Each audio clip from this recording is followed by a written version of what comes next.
দিল্লি না ঢাকা? ঢাকা ঢাকা। তবে দিল্লিকে ছাড়া যে ঢাকার গতি নাই, সম্ভবত আজকের এই ভিডিওটিতে আমরা সেটাই প্রমাণ করতে যাচ্ছি। অবশেষে বহু কাঙ্ক্ষিত এবং জন আকাঙ্ক্ষিত সেই তত্ত্বাবধায়ক সরকার বাংলাদেশের সংবিধানে পুনর্বহাল হলো। এই বিষয়ে রায় হয়েছে। আমি এই বিষয়টি অল্প একটু আলোচনা করব। শেখ হাসিনা খুনি, শেখ হাসিনা ফ্যাসিস্ট, শেখ হাসিনা স্বৈরাচার, আরো 101টা উপাধি আছে, তার বিরুদ্ধে এই মুহূর্তে মেনে নিলাম। কিন্তু শেখ হাসিনা একজন খারাপ মা ছিলেন না। অন্তত এই কুলাঙ্গারের মতন কোন সন্তান শেখ হাসিনা জন্ম দেয় নাই। ভাই দেখেন, আপনি যেই দলই করতে পারেন, যেই মতই হতে পারেন। আওয়ামী লীগের আমলে আমি হাতে গুনে কোনোদিন কাউকে দেখি নাই আমাকে এসে বলতে যে আমি কিন্তু বিএনপি করি বা আমার পরিবার বিএনপি করে। গাছের পাতাও দেখতাম আওয়ামী লীগ করে, যাকেই জিজ্ঞেস করি সেই লতায় পাতায় কোনো রকমে মানে টেনে টুনে আওয়ামী লীগের সাথে কোনো না কোনো ভাবে কানেক্টেড। এখন আপনি বিশ্বাস করেন, আমি টয়লেট ক্লিনার থেকে শুরু, মানে যে টয়লেট ক্লিন করে উনি থেকে শুরু করে সকলকেই দেখি এখন সবাই বিএনপি হয়ে গেছে। প্রফেসর ইউনূস সরকার কি জিনিস পুরো বিশ্ব টের পাচ্ছে, ভারত টের পাচ্ছে। ভারতকে দেখিয়ে দিচ্ছে, মোদীকে ইউনূস দেখিয়ে দিচ্ছেন যে ইউনূস কি, বাংলাদেশ কি, বাংলাদেশে যে হ্যাডম আছে, বাংলাদেশ যে আঙ্গুল বাঁকা করতে পারে। ভারত বাংলাদেশের 3 দিকে বেষ্টিত, তাতে কি বাংলাদেশ স্বাধীন এবং সার্বভৌম রাষ্ট্র। ভারতকে স্যার স্যার হুজুর হুজুর আব্বা আব্বা বলার সময় নাই, কোনো প্রয়োজন নাই। সবচাইতে আতঙ্কে আছেন এই 3 জন। একজন হলো সালমান এফ রহমান, আরেকজন হলো আপনার এই আনিসুল হক বা আনিসুর রহমান এবং ইনু। মার্কেটে ওইটা হয়, মুখে আর নামটা নিলাম না। কারণ কি জানেন, যদি চাঁদাবাজ টেন্ডারবাজ এগুলো শব্দ মুখে নেই, অনেকে ধরে নেয় আমি তাদের বিপক্ষে। এই শব্দগুলোই এমন হয়ে গেছে, এটা বললেই। আসসালামু আলাইকুম দর্শক, নতুন একটি খবরে আপনাদের সবাইকে স্বাগতম। আশা করছি আপনারা ভিডিওর শুরুটা দেখেই বুঝতে পেরেছেন আজকের নিউজটা ঠিক কতটা গুরুত্বপূর্ণ হতে চলেছে এবং ঠিক কোন দিকটাকে ইঙ্গিত করছে। তাই বলবো দর্শক, যারা ভিডিওটি দেখতে শুরু করেছেন তারা অবশ্যই নিউজটি না টেনে সম্পূর্ণ মনোযোগ সহকারে দেখবেন, তাহলে এই বিষয় সম্পর্কে আসল তথ্যগুলো জানতে বা বুঝতে পারবেন। তো প্রিয় দর্শক, আমি আর কথা বাড়াবো না। ভিডিওর শুরুতে আপনাদের যেই ভিডিওগুলোর অংশবিশেষ দেখিয়ে শুরু করেছিলাম সেই ভিডিওগুলোর বিস্তারিত আলোচনা দেখব। তবে তার আগে অনুরোধ, যারা এখনও চ্যানেলটি সাবস্ক্রাইব করেননি সকলে চ্যানেলটি সাবস্ক্রাইব করে পাশে থাকা বেল আইকন বাজিয়ে দিন। আর যারা ইতিমধ্যে সাবস্ক্রাইব করে রেখেছেন তাদেরকে অসংখ্য ধন্যবাদ। প্রিয় দর্শক, চলুন একটি লাইক দিয়ে আমরা ধারাবাহিকভাবে সবগুলো ভিডিওর বিস্তারিত আলোচনা দেখে আসি। হিসাব করলে 7 বছরের হবে, কিন্তু দেখতে একদম ইয়াং কিন্তু তারেক রহমান সাহেব। আর আমাদের দেশের আলো বাতাস ধুলা বালি এর মধ্যে থাইকা ডাক্তার শফিকুর রহমান স্যারের পাকা দাড়ি মনে হয় অনেক সিনিয়র, তাই না? কিন্তু না, কাছাকাছি কিন্তু। আর ওনার বয়স বোঝা যায় না কেন জানেন? লন্ডনের ওয়েদার, আমি ছিলাম ওইখানে মাত্র 1.5 মাস। 1.5 মাসের মধ্যেই না আমার গায়ের রং একটু একটু ফর্সা হয়ে গেছিল ভাই। আর যখন বাংলাদেশ আইসা নামলাম এই জিয়া আন্তর্জাতিক বিমানবন্দরে, অনেক আগের ঘটনা কইতেছি ভাই, চারিদিক মনে হয় কি অন্ধকার অন্ধকার। কারণ কি জানেন, লন্ডনে তো ভাই রাতের বেলা দিনের মতো আলো থাকে, আর এখানে আমি এসে রাত্রে নামছি, সব অন্ধকার অন্ধকার মনে হয়। তারপরের দিন তো ভাই আমার চলাফেরার মধ্যে একটা ভাব চলে আসলো। হ্যাঁ, কোথাও যদি কাউকে দেখি একটু গায়ে টোকা লাগে, সরি, কারণ ওই 1.5 মাসে অভ্যাস হয়ে গেছিল। সভ্য দেশ তো অন্যরকম দেশ, যার জন্য দেখেন না তারেক রহমান সাহেবের কথাবার্তা একটু অন্যরকম। কিন্তু এর মধ্যে একটা কথা নিয়ে একটু বিতর্কিত হয়েছে, সেটা কি ওই যে আলু আর পেঁয়াজ নিয়ে। ওইটা বিতর্ক হওয়ার কারণ কি জানেন? ওই গণভোটের চেয়েও বেশি দরকার আমাদের আলু পেঁয়াজ, এই ধরনের একটা কথা বলছে। মানে গণভোটটাকে উনি মাইনা নিতে পারতেছে না, মানে এটার মূল্যায়ন করে নাই, যার জন্য এটা সমালোচনা হয়েছে। আসলে কি এটা উনি এই কথাই বুঝাইতে চাইছে, না কৃষকের উন্নতি চাইছে? কিন্তু উন্নতির সঙ্গে ওই যে গণভোট যদি জুইরা না দিত, শুধু যদি বলতো আমি কৃষকের উন্নতি চাই, তাদের বাজেট বাড়াইতে হবে, সেটা কিন্তু হাততালি পাইতো। কিন্তু সাথে আবার জুইরা দিছে যে এর চেয়ে বেশি দরকার, মানে গণভোটের চেয়ে বেশি দরকার আমাদের পেঁয়াজ আলু। আর গণভোটটা কি? গণভোটটার সাথে তো জড়িত জুলাই গণ অভ্যুত্থান। হ্যাঁ, শহীদদের রক্ত জড়িত। তো ওই রক্তটা যখন না চলে আসে, মানে এইটা বড়, তখনই সমালোচনা হয়। আচ্ছা, সমালোচনা তো উনি হজম করেন। হ্যাঁ, খেয়াল করে দেখেন, ওনাকে নিয়ে দেখলাম কে জানি একটা কার্টুন আঁকছে, উনি কিন্তু ওনার পেজে এটা শেয়ার করছে। উনি মাইনা নেয়, যেমন আজকের যে জন্মদিন, উনি কিন্তু আগেই বলছেন এই মোমবাতি জ্বালায়া কেক কাইটা কেউ কিন্তু এইসব আনন্দ উৎসব করবা না। উনি আগেই না করছেন, দেশের কাউকে এ ধরনের আনন্দ উৎসব হইচই এগুলা করতে না করছে। ভালো করছে ভাই, কারণ কি জানেন, এগুলা করতে গেলে না আবার ওই যে আমরা দেখছি আওয়ামী লীগ আমলে বঙ্গবন্ধুর কোনো জন্মদিন বা মৃত্যু বার্ষিকী পালন করতে গিয়া স্থানীয় ভাবে মার্কেটে ওইটা হয়, মুখে আর নামটা নিলাম না। কারণ কি জানেন, যদি চাঁদাবাজ টেন্ডারবাজ এগুলা শব্দ মুখে নেই, অনেকে ধরে নেয় আমি তাদের বিপক্ষে। এই শব্দগুলোই এমন হয়ে গেছে, এটা বললেই এখন অনেকে খেইপা যায় ভাই। হ্যাঁ, খেইপা যায়। যেমন খেইপা গেছে জাতীয়তাবাদী এই যে কালো কোট মানে উকিলরা, ওনারা খেইপা গেছে। আমি একটা জিনিস বুঝি না, যারা কালো কোট পরে বা যারা অ্যাডভোকেট, উকিল, আইনের সাথে জড়িত, যেমন পুলিশ, র্যাব, মিলিটারি, ওনারা কেন রাজনীতির সাথে জড়িত হবে, তাই না? এই যে উকিলরা এসে একটা মামলা করে দিল, কি মামলা জানেন? যে মামলাটা নিয়ে এখন সবচেয়ে বেশি আলোচনা, জন্মদিনের আলোচনা কম, সবচেয়ে বেশি আলোচনা ওই মামলাটা নিয়ে। ওই মামলাটা কি? পুরো এক ভাই ওই আলু পেঁয়াজ দিয়া, ওই আলু পেঁয়াজের প্রতিবাদ করতে যায় লেখছে 88 কোটি টাকা দিয়া গাড়ি না কিনা, ওই টাকা যদি ওই আলু পেঁয়াজ কৃষককে দেওয়া হয় তাহলে তো সেটারও উন্নতি হয়, মানে ওই গাড়ি কেনার দরকার নাই। এই যে 88 কোটি টাকার বাজেটটা বইলা দিল, এইটা নিয়ে কিছু উকিল যায় একটা মামলা ঢুকা দিছে, থানা যায় আবার ডিডিটিও করছে ভাই, অনেক কিছু করছে, কারণ ওরে খুঁজা বাইর করতে হইব। তো ওরা তো ভাই থানায় ঢুকাইতে হবে, মানে জেলখানায় ঢুকাইতে হবে। তো কারণ তার কত বড় সাহস, সে তারেক রহমান সাহেবকে নিয়ে কথা বলে। এবং ওই উকিল বলতেছিল প্রেসের সামনে যে 18 কোটি মানুষের নেতা তারেক রহমান এবং আগামীতে এই দেশের প্রধানমন্ত্রী, তাকে নিয়ে কটূক্তি করার কারণে এই মামলাটা করছে। কি কটূক্তি? ওই যে 88 কোটি টাকা দিয়ে গাড়ি কিনতেছে, এইটুকু হজম করতে পারলেন না। যাই হোক, মামলাটা খারিজ হয়ে গেছে ভাই, বুঝছেন? কেন গ্রহণ করবে? যুক্তিটা কি ভাই? আপনি বলেন যুক্তিটা কি? কত মানুষ কত রকম সমালোচনা করতেছে এই যে সোশ্যাল মিডিয়াতে, বিভিন্ন টক শোতে, আমাদের চ্যানেলে।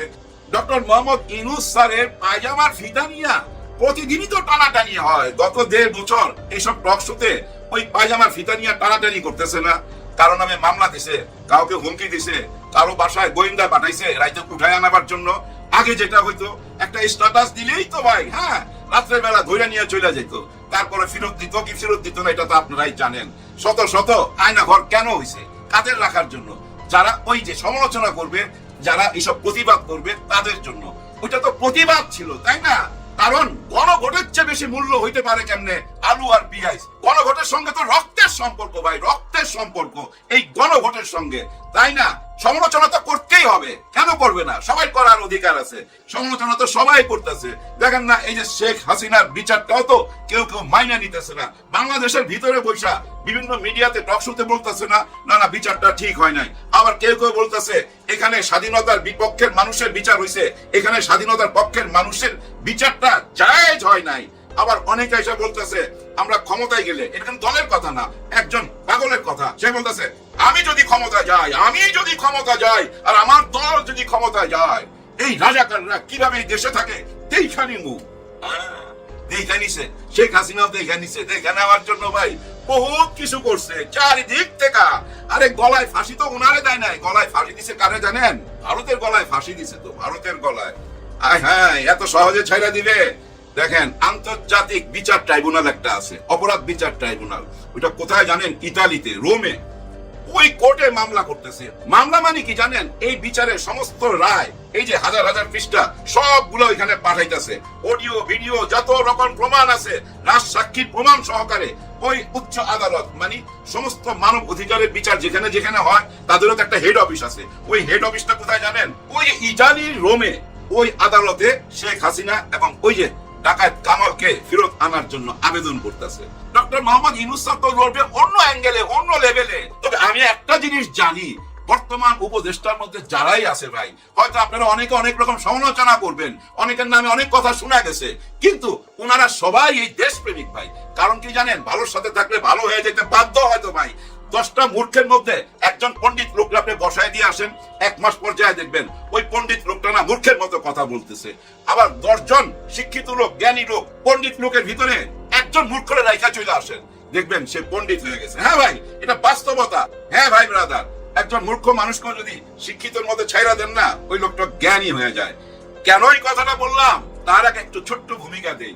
আমার ভিডিও যারা দেখেন একটা জিনিস খেয়াল করবেন, আমি একটা রিক্সার ছবি দেই, যে রিক্সার ছবিতে একটা যুবক এইভাবে পড়ে আছে, তার এদিক দিয়ে রক্ত ঝরতেছে, আর এক রিক্সাওয়ালা ভাই, ওই যে মিজান রিক্সাওয়ালা, এইভাবে সিলুট দিছিল যে সেই মিজান সেই লাশটাই না নিয়ে যাইতেছে।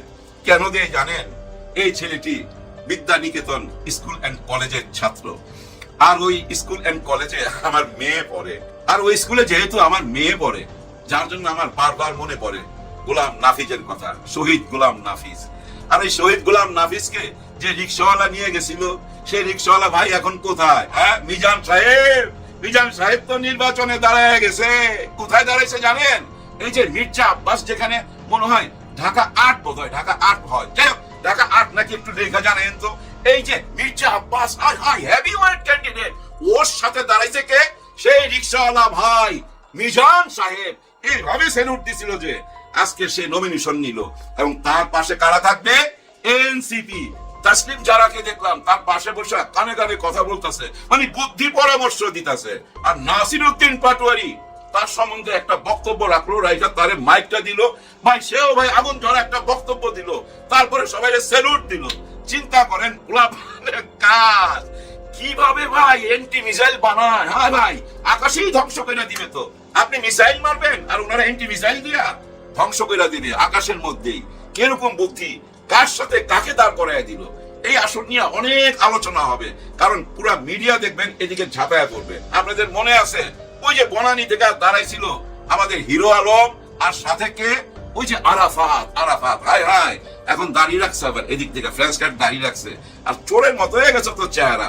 এই যে ডাকাইত কামাল কই কেন দেখেন চেহারার মধ্যে না দাগ পইরা গেছে, একদম পুরা বুঝাই যায় যে আল্লাহর কহর পইরা গেছে, আল্লাহর কহর। আরেকজন তো ভাই মাথার এই যে পরচুলা খুইলা ফালায় দিয়া সেও লাগছে ভাই, রাইখা অন্যরকম চেহারা, মাথার টাক। যে লোকটা বলছিল বাংলাদেশ আর ভারত স্বামী স্ত্রী, কোন বুদ্ধিজ্ঞান আছে? ভারতে হচ্ছে মোদি, আমাদের হইলো শেখ হাসিনা। ভারত আর বাংলাদেশ যদি স্বামী স্ত্রী বলি, তাহলে আসলে কি দাঁড়ায় বলেন আপনারা? পোলাপান এগুলো নিয়ে মিম বানাবে না, ট্রল করবে না? কেমন কথা, কোনো বুদ্ধি আছে? আসলে বিন্দু মাত্র বুদ্ধি নাই। শেখ হাসিনা তাও তো ভাই কুট বুদ্ধি ছিল, কিন্তু তার ছেলের আবার কিচ্ছু না ভাই, পুরাটাই গোবর। দেখেন বিভিন্ন মিডিয়া এসে সে বক্তব্য রাখতেছে, ইন্টারভিউ দিতেছে। ইন্টারভিউতে কি বলে জানেন? জঙ্গি সরকার, বাংলাদেশ নাকি জঙ্গিতে ছায়া গেছে, মানে 15 মাসে বাংলাদেশের সবাই জঙ্গি হয়ে গেছে। ডক্টর মোহাম্মদ ইউনূস স্যার জঙ্গিদের নেতা, এরকম বক্তব্য সে দিয়েই যাচ্ছে বিভিন্ন চ্যানেলে। এর মানে কি জানেন? এর মানে হলো একটাই, বাংলাদেশকে জঙ্গি রাজ্য বললে তাদের বড় উপকারটা কি হয় জানেন? বাংলাদেশের আর কোনো ইয়াং ছেলে বিদেশে যাইতে পারবে না লেখাপড়া করতে বা কোনো কাজ করতে, বিদেশ থেকে আর ডলার কামাইতে পারবে না। সারা বিশ্বকে সে জানাই দিতেছে এটা একটা জঙ্গি রাষ্ট্র। তো জঙ্গি রাষ্ট্রের কেউ যদি যাইতে চায় ভিসা পাবে ভাই? ভিসা পাবে না। দেখছেন দেশের কত বড় ক্ষতি করতেছে এই ছেলে। এর মাথায় পুরাটাই গোবর ভাই, কিচ্ছু নাই, শুধু প্রতিশোধ আর প্রতিশোধ। পুরো বংশটাই প্রতিশোধ নিতে গিয়া পুরা ধ্বংস হয়ে গেল। প্রতিশোধের রাজনীতি করতে যায় নিজেরাই ধ্বংস হয়ে গেল। অন্যের জন্য কুয়া খুঁজলে, অন্যের জন্য গর্ত করলে ওই গর্ততে নিজেকেই পড়তে হয়। এটা খনার বচন, যার জন্য আন্তর্জাতিক অপরাধ বিচার ট্রাইব্যুনালে উনারই করা এই ট্রাইব্যুনাল, হ্যাঁ এই আন্তর্জাতিক অপরাধ বিচার ট্রাইব্যুনাল উনার হাতেই গড়া, উনি ওইখানে যায় ফাঁসলো। যার জন্য গর্ত করলো সেই নিজেই ফাঁসলো সেখানে। এটাই আল্লাহর বিধান ভাই। অন্যায় কইরা বাঁচতে পারবেন না ভাই, অন্যায় কইরা বাঁচতে পারবেন না। ওই যে হিটলারের কথা মনে আছে জানেন? একই ঘটনা ঘটছিল। হিটলারের পতনের পর ছোট ছোট বাচ্চারা হাতুড়ি নিয়ে হিটলারের মূর্তি ভাঙতেছে, এরকম ছবি ইন্টারনেটে পাবেন, তাইলে আমি দিয়া দুমুনি। হ্যাঁ ভাই, নিজের চোখে দেখছি আরো অনেক ঘটনা যেভাবে আমাদের দেশে ভাঙা হয়েছে, শুধু ভাঙা হয়েছে। কেন ভাঙছে ভাই? ক্ষোভ, মানুষের ভিতরে ক্ষোভ, অন্যায় জুলুম করতে করতে এমন একটা জায়গা নিয়ে গেছিল মানুষের, যার জন্য মানুষ রাস্তায় রক্ত দিবার জন্য ঝাঁপায়া পড়ছে। কিন্তু সেই রক্তের ঋণ অনেকেই শোধ করতে চায় না। অনেকে কেন শোধ করতে চায় না জানেন? কেন বললাম? আমার কাছে মনে হচ্ছে যে অনেকটা খাল কেটে কুমির আনার মতন। এই সরকার ক্ষমতায় বসার পরে ভারত ইস্যুতে যে পরিমাণ অবস্থান ছিল, বা ডক্টর ইউনূস এবং ওনার উপদেষ্টারা আর অন্যান্য রাজনৈতিক দলগুলো যেভাবে সার্বিকভাবে ভারতের বিরুদ্ধে অবস্থান নিয়েছেন, আর এটা ভারত প্রাপ্য অতীতে তাদের বিভিন্ন কর্মকাণ্ডের জন্য। তো সেই ভারতের সাথে যখন আমাদের জাতীয় নিরাপত্তা উপদেষ্টা অন্তর্বর্তী সরকারের এই পদটা বাংলাদেশে আগে ছিল না, সম্ভবত এটা তৈরি করা হয়েছে ডক্টর খলিলুর রহমান, তিনি যখন ভারতের জাতীয় নিরাপত্তা উপদেষ্টা অজিত দোভালের সাথে সাক্ষাৎ করতে দিল্লি যাবেন, তখনই কিন্তু এটা নিয়ে একটা আলোচনা তৈরি হয়েছিল। তো মজার বিষয় হচ্ছে তিনি শুধু যান নাই, যে সরকারের সময় ভারত বিরোধিতা তুঙ্গে, যে সরকারের সময় ভারত বিরোধিতা করেই পলিটিশিয়ান থেকে শুরু করে সবাই পাবলিকের কাছে একটা বাহবা দিচ্ছেন, সেই সরকারের সময় ভারতের জাতীয় নিরাপত্তা উপদেষ্টা অজিত দোভালকে বাংলাদেশে আমন্ত্রণ জানানো হয়েছে। কেন আসলে হঠাৎ করে বৈঠক ছিল, বা কেনই দিল্লিতে উড়ে গেলেন শেখ হাসিনা রায়ের দিনের আগে পরে বেশ কিছু ঘটনা ঘটে গেছে এই সময়টার মধ্যে, আবার কেনই তাকে বাংলাদেশে আসার আমন্ত্রণ দিলেন? তো আমাদের ডক্টর খলিলুর রহমান গতকালকে নয়াদিল্লির হায়দ্রাবাদ হাউসে ভারতের জাতীয় নিরাপত্তা উপদেষ্টা অজিত দোভালের সাথে একটা সাক্ষাৎ করেন। তো সেই সাক্ষাতে আপনার তিনি অজিত দোভালকে বাংলাদেশে আসার জন্য আমন্ত্রণ জানিয়েছেন। নয়াদিল্লির বাংলাদেশ হাই কমিশন এক সংবাদ বিজ্ঞপ্তিতে এই তথ্য জানিয়েছে। হাই কমিশন বলছে, কলম্বো সিকিউরিটি কনক্লেভের জাতীয় নিরাপত্তা উপদেষ্টা পর্যায়ের 7ম সম্মেলনে জাতীয় নিরাপত্তা উপদেষ্টা ডক্টর খলিলুর রহমানের নেতৃত্বে অংশগ্রহণকারী বাংলাদেশ প্রতিনিধি দল আজ দিল্লিতে ভারতের জাতীয় নিরাপত্তা উপদেষ্টা অজিত দোভাল এবং তার দলের সাথে সাক্ষাৎ করেছেন। অর্থাৎ আমাদের যে জাতীয় নিরাপত্তা উপদেষ্টা তিনি ভারতে কেন গেলেন এমনি এমনি যাননি, সেখানে কলম্বো সিকিউরিটি কনক্লেভ, সংক্ষেপে সিএসসি, এটা জাতীয় নিরাপত্তা উপদেষ্টা, মানে এই দেশগুলোর, এখানে বেশ কয়েকটা দেশ কানেক্টেড আছে, তো সেই দেশগুলোর যারা জাতীয় নিরাপত্তা উপদেষ্টা পর্যায়ে আছেন তাদের একটা সম্মেলন ছিল, 7ম সম্মেলন, মানে 7মবারের মতন এই নিরাপত্তা ইস্যুগুলোতে তারা পৃথিবীর, মানে আমাদের এই আশেপাশের যে দেশগুলো আছে তারা সেখানে যায় এবং কি বৈঠক করে। তো সেই বৈঠকেই তিনি গিয়েছিলেন। বিজ্ঞপ্তিতে আরো বলা হয়েছে তারা সিএসসির কাজ এবং গুরুত্বপূর্ণ দ্বিপক্ষীয় বিষয় নিয়ে আলোচনা করেন। ডক্টর খলিলুর রহমান অজিত দোভালকে তার সুবিধা মতো সময়ে বাংলাদেশ সফরের আমন্ত্রণ জানান। আমার কাছে মনে হয় যে এই আমন্ত্রণ জানানোটা জরুরি ছিল না। গেছেন, ঠিক আছে, এখন বাংলাদেশের নিরাপত্তার জন্য আমরা কেন ভারতে যাচ্ছি? কারণ বাংলাদেশের 3 দিকে ভারতই আছে। আপনি বিশ্বাস করেন, আমাদের রাজনৈতিক দলগুলো, জামাত বলেন, বিএনপি বলেন, যারাই বলেন, এনসিপি তার ক্ষমতায় যাবে না, ক্ষমতার খ বোঝে না যারা, তাদের কথা বাদ, বাট যারা ক্ষমতা বোঝেন, ক্ষমতার কাছাকাছি আছেন বা অতীতে ছিলেন, তারা জানে পলিটিক্যালি আপনি আমি যত সহজে ভারত নিয়ে গালি দিতে পারি, ভারত নিয়ে 5টা কথা বলি, কিন্তু রাজনৈতিক ভাবে যে কোনো সরকারকে স্থিতিশীল থাকতে হলে ভারতের সাথে লেয়াজও মেনটেন করতে হবে। এখন ডিপেন্ড করে যে আমরা কি স্বেচ্ছায় গিয়ে ধরেন গড়গড়ানি খাবো, নাকি আমরা আমাদের প্রয়োজন মতো একটা প্রতিবেশীর সাথে যতটুকু সুসম্পর্ক রাখা দরকার, যতটুকু অধিকার নিয়ে কথা বলা দরকার, সীমান্ত ইস্যুতে যতটুকু সোচ্চার থাকা দরকার, এগুলা ঠিক রেখে তাদের সাথে সম্পর্ক রাখবো। পার্ট 2 হচ্ছে পরের অংশগুলো আমরা সঠিক রাখবো। নিচ থেকে গিয়ে তেলবাজি, ভারত চাইলে ক্ষমতায় থাকা, ভারত না চাইলে ক্ষমতায় থাকা যাবে না, এই বিষয়গুলো আসলে কনফ্লিক্ট তৈরি করে। তবে ভারতের এই জাতীয় নিরাপত্তা বাংলাদেশে উপদেষ্টা বাংলাদেশে আসলে আমার মনে হয় বাংলাদেশে একটা ক্যাওস সৃষ্টি হবে, অনেকগুলো মানুষ রাস্তায় নেমে যাবে। ওই যে মোদি আসার পরে মামুনুল হক সহ ওনার সঙ্গীরা যেভাবে একটা ঘটনা ঘটছিল, এরকম কিছু হয়তো এইবার ঘটবে। অথবা ভারতের অজিত দোভাল তিনি জীবনেও এই মুহূর্তে আসবেন না, কারণ এই মুহূর্তে ভারত মনে করে সরকার কন্ট্রোলে নাই বা উনি সবকিছু কন্ট্রোল করতে পারতেছেন না। না আসলেই ভালো, আপাতত পরবর্তী সময় রাজনৈতিক সরকার ক্ষমতায় আসলে হয়তো বিষয়টা অন্যদিকে যাবে। ভালো থাকুন। অবশেষে বহু কাঙ্ক্ষিত এবং জন আকাঙ্ক্ষিত সেই তত্ত্বাবধায়ক সরকার বাংলাদেশের সংবিধানে পুনর্বহাল হলো। এই বিষয়ে রায় হয়েছে, আমি এই বিষয়টি অল্প একটু আলোচনা করব। তার আগে আপনারা তো শুধু সারা জীবন ধরে বাঘ, বাঘিনী এই গল্পগুলোই শুনে গেছেন। কখনো কি বাঘিনীকে সচক্ষে দেখেছেন? বাঘিনী কিন্তু বাঘের যিনি স্ত্রীলিঙ্গ। বাঘ তো এক ধরনের সাহসী হয়, এক ধরনের হিংস্র হয়, কিন্তু বাঘিনী তার থেকেও কয়েক গুণ বেশি সাহসী হয়। প্রয়োজনে সে হিংস্র হয়ে ওঠে যখন তার বাচ্চাদের উপরে বা তার ভবিষ্যৎ প্রজন্মের উপরে কোনো আঘাত আসা দেখে, হিংস্র হয়ে ওঠে। তো এইটা শুধু আপনারা মুখে শুনেছেন, চোখে দেখেছেন কখনো? আমার মনে হয় দেখেন নাই। আসেন আপনাদেরকে আমি একটা স্বচক্ষে একটা বাঘিনীকে দেখাই, বাঘিনীর হুঙ্কার দেখাই। তিনি তার ভবিষ্যৎ প্রজন্মকে, তার বাচ্চা কাচ্চাদেরকে শত্রুর হাত থেকে রক্ষা করার জন্য কিভাবে তিনি হিংস্র হয়ে ওঠেন এবং কিভাবে তিনি হিংস্র, আমি ঠিক নেগেটিভ অর্থে বলছি না, ভুল বুঝবেন না, কিভাবে তিনি সাহসী হয়ে ওঠেন, প্রতিবাদী হয়ে ওঠেন। দেখুন ভিডিওটি।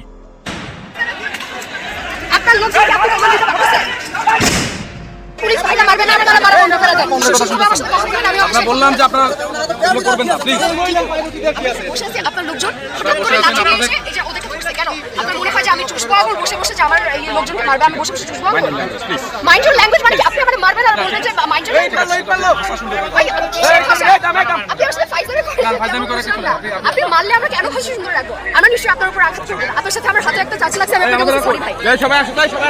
পিছিয়ে যাবেন, খবরদার। আমাদেরকে তো এই সাহসী অগ্নিকন্যা বাঘিনীকে আপনারা কি চেনেন? তাকে হ্যাঁ অবশ্যই চেনেন, তারপরে আমি একটু পরিচয় করিয়ে দিই। তিনি হচ্ছেন আমাদের সেই উম্মে উসওয়াতুন রাফিয়া। ডাকসু নির্বাচনে তিনি স্বতন্ত্রভাবে নির্বাচন করে তিনি নির্বাচিত হয়েছেন এবং তিনি ওই সময় জুলাই গণ অভ্যুত্থানে প্রচণ্ড ভূমিকা রেখেছেন। আচ্ছা বলুন, এরকম একজন অগ্নিকন্যার সামনে হাসিনা তো দূরের কথা, তার দাদাও যদি ঘর থেকে উঠে এসে এখানে ক্ষমতায় বসে থাকতো, তো সে কি টিকতে পারতো? সম্ভব না। এরকম অগ্নিকন্যার সামনে, এদের মতো সাহসী কন্যাদের সামনে টিকে থাকার মতো মানুষ নাই, পৃথিবীতে নাই। গত 17 তারিখে যখন 32 নম্বরের অবশিষ্টাংশ ভাঙার জন্য কিছু সংখ্যক মানুষ, ছাত্র জনতা সেখানে উপস্থিত হয়, তখন পুলিশ তাদের উপরে চড়াও হয় এবং এটি ছিল রাফিয়ার ওই সময়ের ভূমিকা। এই ঘটনার পরে শেখ হাসিনার পা চাটা কিছু এদেশীয় দোসর তারা রাফিয়ার ময়মনসিংহের বাড়িতে বাড়ির গেটে গান পাউডার ঢেলে দিয়ে সেখানে অগ্নিসংযোগ করেছে এবং ককটেলের বিস্ফোরণ ঘটিয়েছে। এই ঘটনার প্রতিবাদে আমাদের ডাকসুর সাহিত্য সাংস্কৃতিক সম্পাদক যিনি হয়েছেন মোসাদ্দেক, তিনি ঘোষণা করেছেন যে 32 নম্বরের অবশিষ্টাংশটুকু আরেকটি বালিকণাও এই ঘটনার পরে থাকার কোনো বৈধতা নাই। এখন বাংলাদেশের মানুষ এইটাকে কিভাবে ট্রিট করবে?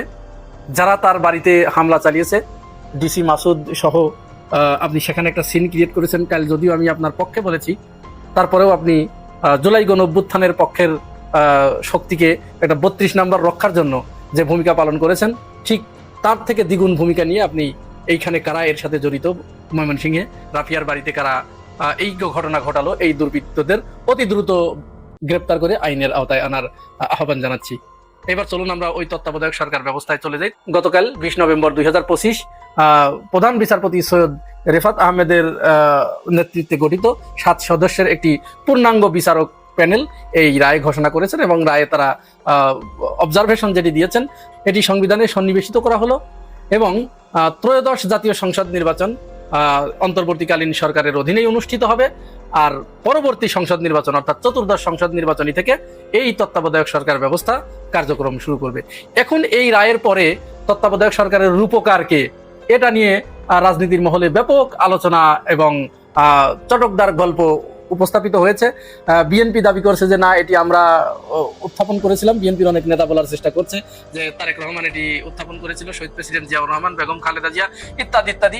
অপরদিকে জামাত ইসলামের পক্ষ থেকে বারবারই বলে আসা হচ্ছে যে অধ্যাপক গোলাম আজম তত্ত্বাবধায়ক সরকার ব্যবস্থার তিনি একজন রূপকার, তিনি প্রথম এই ফর্মুলাটি জনসম্মুখে আনেন এবং এটার একটা রূপরেখা তিনি প্রদান করেন। তো আমরা গোলাম আজমের এই দাবির পক্ষে যথেষ্ট যুক্তিও আছে। 1990-এর দশকে তিনি বিভিন্ন সভা সেমিনারে তত্ত্বাবধায়ক সরকার ব্যবস্থার ব্যাপারে তিনি ব্যাপক ভূমিকা পালন করেছেন এবং তিনি এই ব্যাপারে সক্রিয় ছিলেন এবং আন্দোলন গড়ে তুলেছেন। তার বলা হয়ে থাকে তার আন্দোলনের প্রেক্ষিতেই, তার সক্রিয় ভূমিকার কারণেই 1996 সালে এই তত্ত্বাবধায়ক সরকার ব্যবস্থা সংবিধানে সন্নিবেশিত হয়।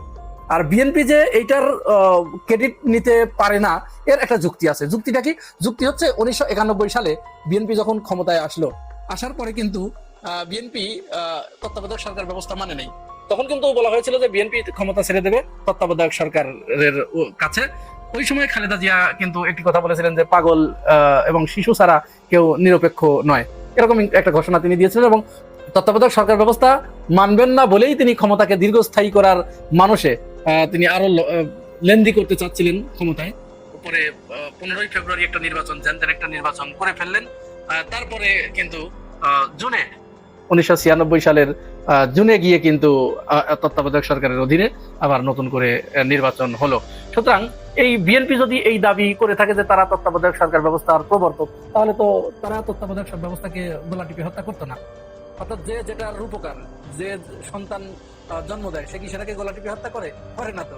সুতরাং বিএনপির দাবি ধোপে টেকে না। এটা তারা যদি বলে থাকে তাহলে এটি তারা ভুল বলেন বা অসত্য বলেন। তাদের কার্যক্রমে এটি স্বাভাবিকভাবেই প্রমাণিত হয় যে তারা এই ব্যবস্থার প্রবর্তক নয়। আর অপরদিকে আওয়ামী লীগ তো নয়, আওয়ামী লীগ তত্ত্বাবধায়ক সরকার ব্যবস্থা কখনোই তাদের মাথায় এটি আসেনি। সুতরাং কে এর উপকার সেটি বড় বিষয় নয়, বড় বিষয় হচ্ছে এই তত্ত্বাবধায়ক সরকার ব্যবস্থা বাংলাদেশে খুবই গুরুত্বপূর্ণ একটি বিষয়। এটি থাকতে হবে, এটি না থাকলে বাংলাদেশের মানুষের চরিত্র এত ভালো হয়ে যায় নাই যে শেখ হাসিনা তো আমাদের দেখিয়ে দিয়ে গিয়েছে। তিনি ফেরেস্তা, আল্লাহর ফেরেস্তা সেজে 3টি নির্বাচন করেছেন। সেই ফেরেস্তারই যদি ওই অবস্থা হয় তাহলে আর কারে বিশ্বাস করা যাবে? সুতরাং তত্ত্বাবধায়ক সরকার ব্যবস্থা আপাতত চলতে থাক, এটি ফিরেছে, বাংলাদেশের মানুষ স্বস্তির নিঃশ্বাস ফেলেছে।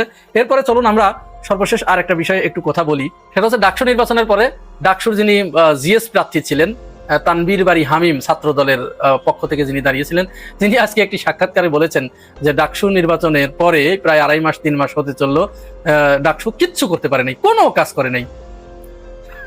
হামিম, আপনি কি দিনের বেলা এবং রাতে 24 ঘন্টায় ঘুমান নাকি? এই কথা শুনে তো এটাই মনে হয় যে আপনি 24 ঘন্টায় ঘুমান, বা ডাকসু নির্বাচনের পরে ওই যে ঘুমিয়েছেন সেই খরগোশের মতো কচ্ছপ হাঁটছে, আর আপনি হয়তো ঘুমিয়ে গেছেন যে কচ্ছপ দেখি কত দূরে যায়, আমি ঠিক সময় মতো উঠে লাভ দিব। তো হয়তো সেরকম ঘুমিয়ে গিয়েছিলেন ডাকসু নির্বাচনের পরে, আর এই হঠাৎ করে এখন জেগে উঠলেন, জেগে উঠে আপনি এরকম একটা বিবৃতি দিলেন। ডাকসুতে যে কাজ হয়েছে সেটি আসলে পরখ করার মতো মেধা বা ওই দূরদর্শিতা হয়তো আপনার নাই, থাকলে পরে আপনি এটি বলতেন না। কি পরিমাণ কাজ সেখানে হয়েছে সেটা ডাকসুর নেতৃবৃন্দ জানে, ঢাকা বিশ্ববিদ্যালয়ের শিক্ষার্থীরা জানে এবং শিক্ষকরা জানে, আপনার জানার কথা না। আর হামিম আরেকটি কথা বলেছে যে 50% ডিসকাউন্টে ছাত্রদের চিকিৎসার ব্যবস্থা করা একটি বিশেষ হসপিটালে, এটি ডাকসুর কাজ নয়। তো কার কাজ ভাই? এটি ডাকসুর কাজ নয়। ছাত্রদের চিকিৎসা সেবা এটি ডাকসুর কাজ নয়। তাহলে কি ছাত্রদের কাজ ওই বিশ্ববিদ্যালয়ের ভিতরে গাঁজার দোকানদারি করা, গাঁজা বিক্রি করা, মাদকের ডিলারশিপ গ্রহণ করা, এরকমই তো নাকি? এগুলো করলে পরে খুব ভালো হতো। ছাত্রদের কাজ নিশ্চয় এগুলো। আসলে বুদ্ধি যখন যার লোপ পায়, এবং কেউ যদি কারো ভুল ধরার জন্য সবসময় পিছনে লেগে থাকেন, তাহলে তিনি হাসলেও তার খারাপ লাগে, তিনি কাঁদলেও তার খারাপ লাগে, তিনি বসলেও তার খারাপ লাগে, তিনি হাঁটলেও তার খারাপ লাগে, তিনি দাঁড়ালেও তার খারাপ লাগে। তারপরে তিনি যদি বলেন যে তাহলে আমি এখন কি করব, তখন তিনি বলেন ওরে শালা তুই কিউ করতে পারবি না। শেখ হাসিনা খুনি, শেখ হাসিনা ফ্যাসিস্ট, শেখ হাসিনা স্বৈরাচার, আরো 101টা উপাধি আছে, তার বিরুদ্ধে এই মুহূর্তে মেনে নিলাম। কিন্তু শেখ হাসিনা একজন খারাপ মা ছিলেন না, অন্তত এই কুলাঙ্গারের মতন কোন সন্তান শেখ হাসিনা জন্ম দেয় নাই। ভাই দেখেন, আপনি যেই দলই করতে পারেন, যেই মতেরই হতে পারেন, কিন্তু আপনি যদি মনে করেন যে এই ছবিটা যে বার্তা দিচ্ছে এটা আপনার কাছে আনন্দদায়ক, এটা আপনার কাছে মজাদার, তাহলে বুঝতে হবে একজন সন্তান হিসাবে অথবা একজন পুরুষ হিসাবে আপনি কোনোভাবেই আসলে যোগ্য না। প্রতিবাদ করতে হবে এই জিনিসগুলোর, কেননা নোংরামির একটা লিমিটেশন আছে। শেখ হাসিনা অন্যায় করছে, তার ফাঁসির রায় হয়েছে, রাষ্ট্রীয় আইনে যদি সম্ভব হয় তার ফাঁসি হবে, সেটা এক জিনিস। কিন্তু শেখ হাসিনার ছবিতে এই ধরনের অশ্লীল অঙ্গভঙ্গি করা যেই যুবক এই বেয়াদবি করেছে, তার বিরুদ্ধে রাষ্ট্রের উচিত ব্যবস্থা নেওয়া। তবে রাষ্ট্র ব্যবস্থা নেক না নেক, এইসব ঘটনার জন্য দেখেন একটা কথা আছে বাংলায়, জোশে আইসা হোশ হারাইতে হয় না। তো এই ছেলের মতন অনেকেই শেখ হাসিনার ছবি নিয়ে আজকের দিনে যখন সময় খারাপ যায়, অনেক কিছু বাংলাদেশে ঘটে। তবে এই ধরনের নোংরামি অতীতে অন্য কোন রাজনৈতিক নেত্রীর সাথে আমার মনে হয় না যে এইরকম দুঃসাহস দেখানোর মতন কেউ সাহস পাইছে। রাজনীতির মতো চলছে, বেগম খালেদা জিয়ার শেখ হাসিনা জেল খাটাইছেন, জামাতের অনেককে ফাঁসি দিয়েছেন, সব ঠিক আছে, কিন্তু এই ধরনের অশ্লীল নোংরামি জাতীয় পর্যায়ের কোন রাজনীতিবিদকে নিয়ে করার দুঃসাহস এই বাংলাদেশ দেখে নাই। এই যদি ট্রেন্ড হয়, এগুলোকে যদি আমরা বাহবা দিই, তাহলে জাস্ট ইমাজিনেশন করেন সরকার পরিবর্তন হলো, এরপরে এইরকম ছবি শত শত হাজার হাজার তৈরি হবে আপনার প্রিয় নেতা নেত্রীর ছবি নিয়ে, বা অন্যদের পরিবারের সন্তান, বউ, অনেক কিছুই এগুলো আছে। তো এখন এই যে ঘটনাটা ছেলেটা করছে, তার নাম ঠিকানা 14 গোষ্ঠীর খবর ইতিমধ্যেই আওয়ামী লীগ নিয়ে নিছে, কারণ তার এলাকায় কি আওয়ামী লীগ করে মানুষ নাই, ছাত্রলীগ করে মানুষ নাই, যুবলীগ করে মানুষ নাই, তারাই তো তার নাম ঠিকানা 14 গোষ্ঠীর ডিটেইলস ডাটা দিয়ে দিছে। এখন এই ছেলেটার জন্য তার পরিবার কি বিপদে পড়বে না? মানে সরকার পতন পরিবর্তন বাদ দেন, মানে এই সময়ের মধ্যে তো যদি আওয়ামী লীগ একটা দল, তাই না, তারা এখন কার্যক্রম নিষেধাজ্ঞা দেওয়া আছে, কিন্তু তারা যদি মনে করে যে ছেলেটারে ক্ষতিগ্রস্ত করবে, তার পরিবারকে ক্ষতিগ্রস্ত করবে, এটা কি করবে না? এখন যদি এরকম ঘটনা ঘটে, এটার দায়ভারটা কার? আমাদের ইয়াং জেনারেশনের মধ্যে একটা জেনারেশন চরম লেভেলের বেয়াদব হইয়া আপনারা জন্ম নিচ্ছেন বা বড় হচ্ছেন। আমি অনেকেরই দেখি নামের আগে মোহাম্মদ আছে, মুসলিম আছে, বা অনেকে ইসলামিক দলও করেন, কিন্তু এই ধরনের ছবি বা এই ধরনের অ্যাক্টিভিটিস আপনারা এগুলোকে বাহবা দেন, নিজেরাও এগুলা শেয়ার করেন। তো আপনার আম্মারে নিয়া, আপনার বউরে নিয়া, আপনার বোনরে নিয়া, আপনার মেয়েরে নিয়া যদি এরকম একটা ছবি দেয়, তাহলে আপনার কাছে কেমন লাগবে? দেখেন, শেখ হাসিনার বিষয়টা এই কারণে বললাম যে এই বার্তাগুলো না খুবই খারাপ বার্তা হিসেবে তৈরি হচ্ছে। শেখ হাসিনার বিরুদ্ধে 101টা মামলা আরো করেন, ফাঁসিতে ঝুলাই দেন, রাষ্ট্রের আইন অনুযায়ী ন্যায় বিচার যেটা হবে সেটা সে পাবে। আমার এখানে কোনো অ্যালার্জি নাই। অ্যালার্জি হচ্ছে এই ধরনের নোংরামিগুলোকে প্রটোকল করা, প্রশ্রয় দেওয়া। রাষ্ট্রের উচিত অন্তত এই ধরনের অ্যাক্টিভিটিস যারা করে তাদের বিরুদ্ধে ব্যবস্থা নেওয়া, নয়তো ওই যে আজকে আপনি করতেছেন, আপনি সরাসরি করতেছেন না, পরোক্ষভাবে কেউ করতেছে, আপনি দেখে এটাকে হাততালি দিচ্ছেন, বাহাবা দিচ্ছেন, আগামী দিন অথবা এর পরের দিন অথবা এর পরের দিন হতে পারে 5 বছর, 10 বছর, 20 বছর, এগুলা ভারী পড়বে, এমনকি সমাজকে যথেষ্ট অশ্লীল নোংরামের মধ্যে ডুবিয়ে দেবে। আমি মনে করি এটা নিয়ে সবার প্রতিবাদ করা উচিত। যদি আপনি আপনার ভিতরে আসলে কোনো সুসন্তানের বৈশিষ্ট্য থাকে, আপনার মা আপনাকে মোরালিজম অথবা নৈতিকতা শিক্ষা দিয়ে থাকে, যাদের মধ্যে নেই তাদের কথা বলে লাভ নাই। ভালো থাকুন। দর্শক, আশা করি সবগুলো ভিডিওই আপনি মনোযোগ সহকারে দেখেছেন। সেই সাথে দর্শক, এই ভিডিওগুলো সম্পর্কিত যদি কোনো তথ্য বা মতামত থাকে তাহলে অবশ্যই কমেন্টস করে জানিয়ে দিন। এতক্ষণ সাথে থাকার জন্য ধন্যবাদ। আবার দেখা হবে আগামী ভিডিওতে কোনো নতুন টপিকস নিয়ে। সকলের সুস্বাস্থ্য কামনা করে বিদায় নিচ্ছি। আল্লাহ হাফেজ।